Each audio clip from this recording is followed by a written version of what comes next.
muito comum que iniciantes comecem a ler o tarô sem conhecer um pequeno detalhe que é essencial sobre a estrutura dos arcanos menores.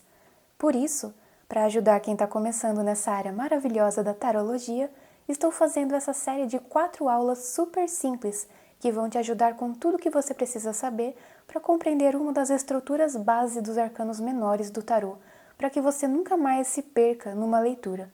Então, vamos lá?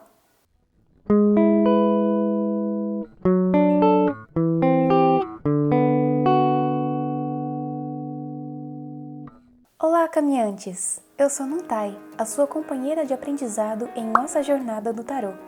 E nesse primeiríssimo vídeo do canal, quero desbravar com vocês os mistérios dos arcanos menores do tarô através dos 4 naipes, que representam os 4 elementos, e ao mesmo tempo, nossos 4 componentes do ponto de vista filosófico.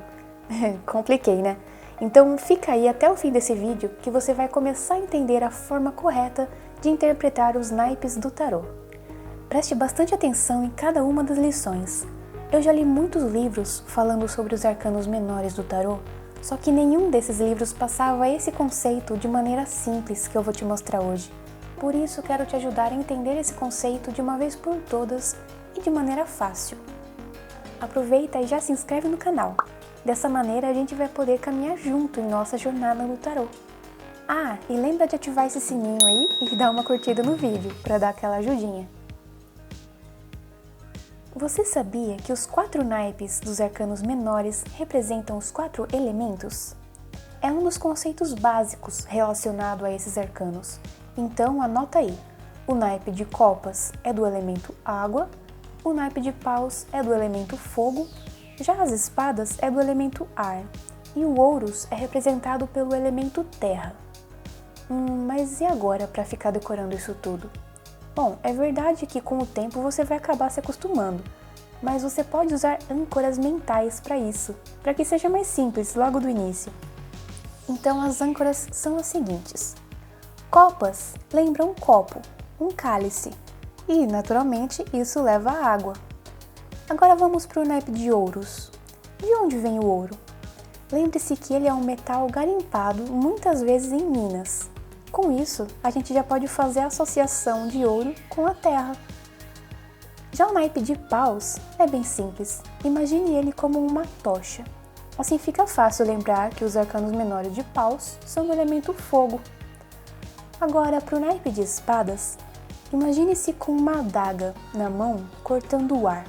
Se você já fazia essas associações antes, é porque você tem uma imaginação bem ativa, e isso é essencial para quem está estudando o tarô.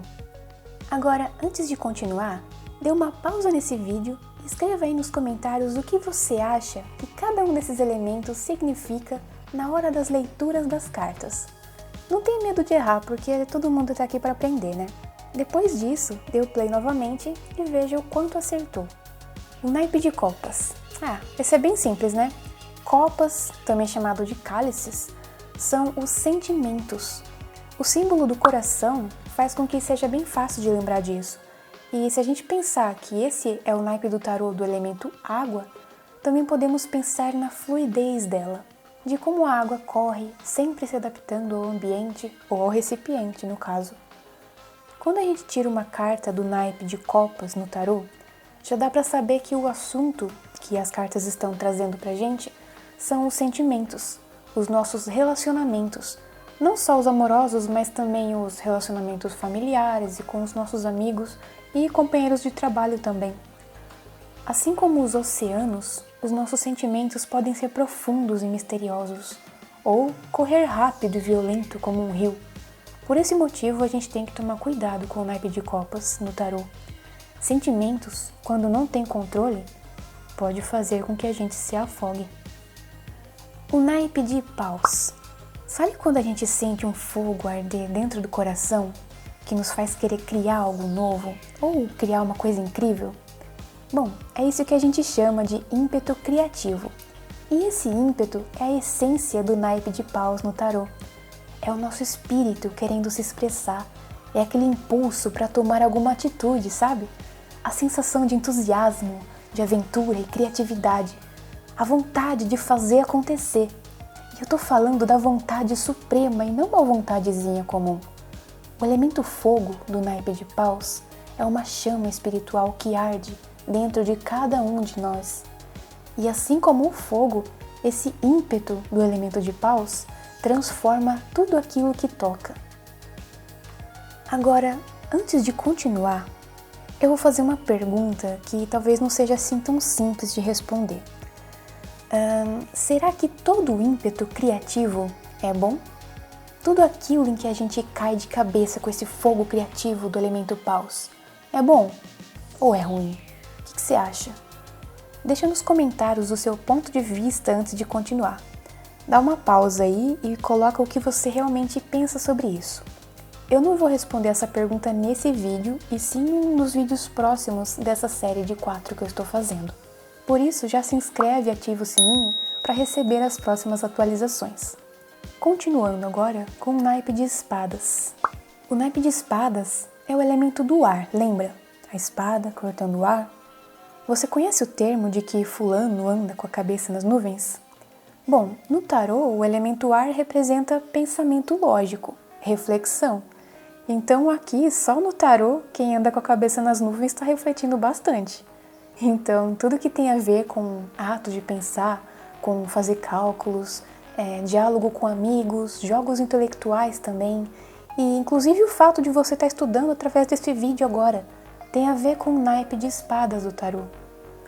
O pensamento lógico, quando se afasta dos sentimentos, tende a parecer frio, desalmado, né? Mas essa característica é mesmo um pouquinho do naipe de espadas, afiado como uma lâmina, sabe?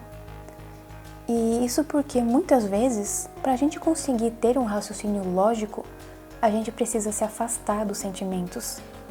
Não é de agora que se fala de razão versus coração, e o motivo é exatamente esse, apresentado pelo naipe de espadas, racionalidade lógica, que em alguns momentos é necessário, mesmo podendo machucar um pouquinho. O naipe de ouros. Muitas pessoas pensam que o naipe de ouro significa apenas dinheiro e riqueza, ou pobreza, né? Só que não é bem assim, no tarô pelo menos. É verdade que os arcanos menores do naipe de ouros significa isso também, mas essa é somente uma parcela do significado. O naipe de ouros é na verdade tudo aquilo que a gente pode tocar, tudo que está no planeta Terra. Daí vem o elemento desse naipe, lembra? Terra, ouros. Então, coisas como a saúde do corpo também é do domínio do naipe de ouros. O trabalho, quando a gente pega aquele ímpeto do naipe de pau, sabe? E coloca em prática. Então, esse trabalho colocado em prática é do naipe de ouros. Recursos em geral, coisas que a gente precisa para viver, deu para entender? Tudo isso é do elemento terra, ou seja, do naipe de ouros. Todas as coisas que não estejam diretamente relacionadas aos sentimentos, que é de copas, ao espírito, que é de paus, ou ao pensamento, que é de espadas, é do naipe de ouros, as coisas palpáveis, tocáveis, da vida física. Inclusive a própria sensualidade das pessoas e o sexo também é do naipe de ouros, quando a gente não está falando de sentimento e sim apenas da relação carnal. Então, você percebeu como todos os naipes do tarô estão presentes em nossas vidas, de uma forma ou de outra? Todos esses aspectos dos 4 elementos, o sentimento, o ímpeto, pensamento e mundo físico, fazem parte do nosso dia a dia. É verdade que às vezes um elemento está mais forte do que outro, mas se você notar bem, está tudo aí dentro, e à nossa volta também. Agora eu quero falar 2 coisas para você que está estudando a leitura de cartas. A primeira é para acompanhar nosso canal, se inscrevendo e marcando o sininho, pois a nossa jornada no tarô está apenas começando. A segunda coisa é uma dica que eu achei super interessante para quem quer entender o tarô como uma forma de terapia para se ajudar e para ajudar as pessoas. E eu vou deixar o link dessa dica na descrição, então dá uma olhadinha, tá? Bye bye!